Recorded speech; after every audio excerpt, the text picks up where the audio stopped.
بچے اللہ رب العزت نے ہمیں عطا فرمائے ہیں اور ان بچوں کی تربیت کرنا بھی ہماری ہی ذمہ داری میں شامل ہے۔ ادارہ میں کسی میں بھیج دینا، اسکول تعلیم دلوانے کے لیے بھیج دینا،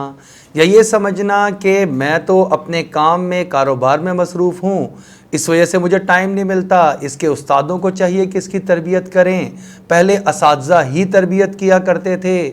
ہر ایک جس دو نامور لوگ دنیا میں گزرے ہیں ان کے اساتذہ ان کو ایسے ملے جس کی وجہ سے انہوں نے ان کی تربیت اچھی کر دی، اور تربیت اچھی ہوئی تو پھر دنیا کے اندر انہوں نے اچھے اچھے کام کرنے شروع کر دیے۔ لہذا یہ ذمہ داری تو اساتذہ کی ہوا کرتی ہے،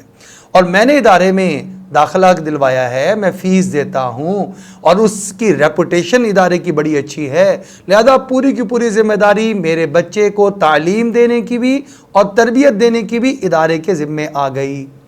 اس لیے بعض والدین اداروں میں آ کر، سکولز میں آ کر، دینی مدارس میں آ کر یہ الجھتے ہیں کہ جی ہم نے تو یہاں پہ اس لیے داخل کروایا تھا تاکہ بچے کی عادات اچھی ہو جائیں گی، اور اس کی تو عادات مزید بگڑتی چلی جا رہی ہیں۔ ہم نے تو اس لیے یہاں پر داخلہ دلوایا تھا کہ آپ لوگ اس کی تربیت کریں گے، اور تربیت کریں گے یہ گھر میں ماں سے، باپ سے، بہن سے، بھائیوں سے گفتگو صحیح طریقے سے کرے گا، عزت کرے گا اپنے بڑوں کی، چھوٹوں پہ شفقت کرے گا، اپنے بہن بھائیوں میں آپس میں پیار سے رہے گا، محبت سے رہے گا۔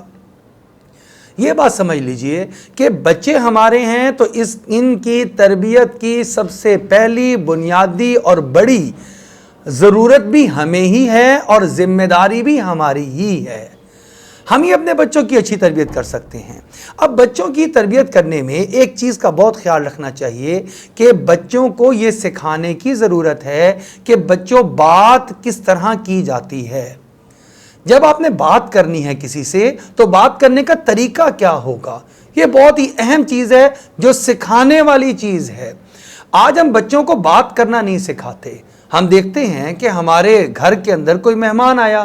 ہمارے گھر میں بچوں کے تایا آئے، بچوں کے چچا آئے، بچوں کے پھوپھا آئے، کوئی بھی اعزاء و اقارب میں سے، رشتہ دار میں سے آیا، اور بچہ اپنے کمرے سے نکلا ہی نہیں اور اس نے بات ہی نہیں کی۔ یا اگر ہم نے بلایا یا انہوں نے پوچھا کہ جی آپ کا بیٹا کہاں پر ہے، ہم نے کہا آواز دی کہ بیٹا ادھر آؤ، اور ان کو بلایا اور کہا دیکھو ملو، چچا جان آئے ہوئے ہیں، تایا جان آئے ہوئے ہیں، ماموں آئے ہوئے ہیں، ان سے ملو۔ اب بچے کا موڈ جو ہے وہ اپنا ہی بنا ہوا ہے، اس کا منہ پھولا ہوا ہے، اس کا موڈ نہیں کر رہا کہ وہ ان سے سلام کرے۔ بچے کا موڈ خراب ہے کہ بچہ جو ہے وہ ان سے بات کرتے وقت اگر سلام کر رہا ہے اس طرف تو اس کا منہ دوسری طرف پھیرا ہوا ہے، اور بس وہ بامر مجبوری 5-10 سیکنڈ ساتھ کھڑا ہونے کے بعد اور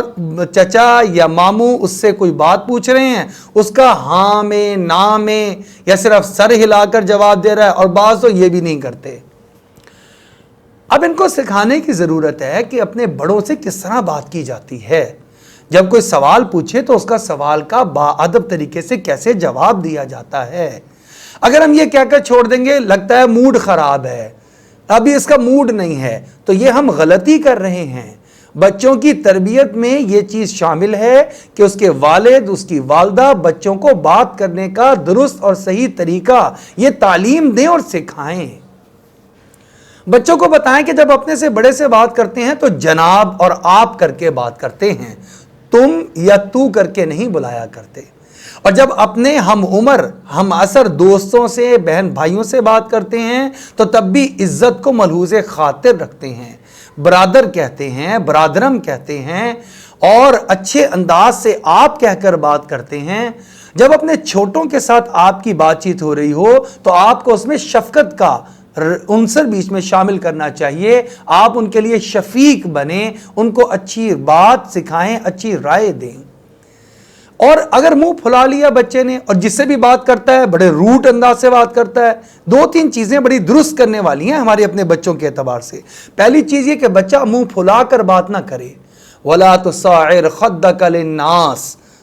لقمان علیہ السلام اپنے بیٹے کو نصیحت فرما رہے ہیں۔ قرآن میں وہ آیات موجود ہیں، گویا پوری امت کے لیے رہنمائی موجود ہے کہ اے بیٹے اپنے چہرے کو لوگوں کے لیے پھلا کر مت رکھنا، اور منہ سجا کر لوگوں سے بات مت کرنا۔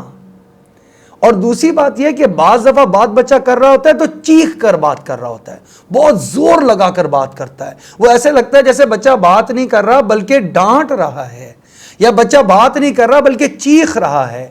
اسی قرآن پاک میں انہی آیات میں آگے چل کر اللہ رب العزت نے ارشاد فرمایا ان انکر الاصوات لصوت الحمیر،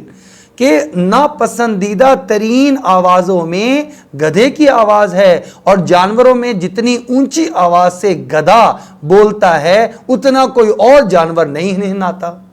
اس وجہ سے ہمیں یہ بچوں کی تربیت کرنے کی ضرورت ہے، بچوں کو سکھانا پڑے گا کہ بچوں جب آپ نے کسی سے گفتگو کرنی ہے، بات کرنی ہے، تو بات کرنے کا طریقہ اور سلیقہ کیا ہوگا، اور اس کو سکھانے کا بہترین طریقہ یہ ہے جس طرح والد گفتگو کرے گا بیٹا اس کے مطابق ہی سیکھ کر دوسروں سے گفتگو کرنے والا بن جائے گا، جس طرح والدہ گھر میں بات چیت کرے گی، اپنے بڑوں سے بات چیت کرے گی، اپنے چھوٹوں سے بات چیت کریں گی، ویسے ہی بچہ سیکھے گا اور اس کو الگ سے سکھانے کی ضرورت پیش نہیں آئے گی۔ لہٰذا والد اور والدہ کا طریقہ اگر گفتگو کرنے کا، بات کرنے کا درست ہے تو بچے خود بخود بات کرنا درست طریقے سے سیکھتے چلے جائیں گے۔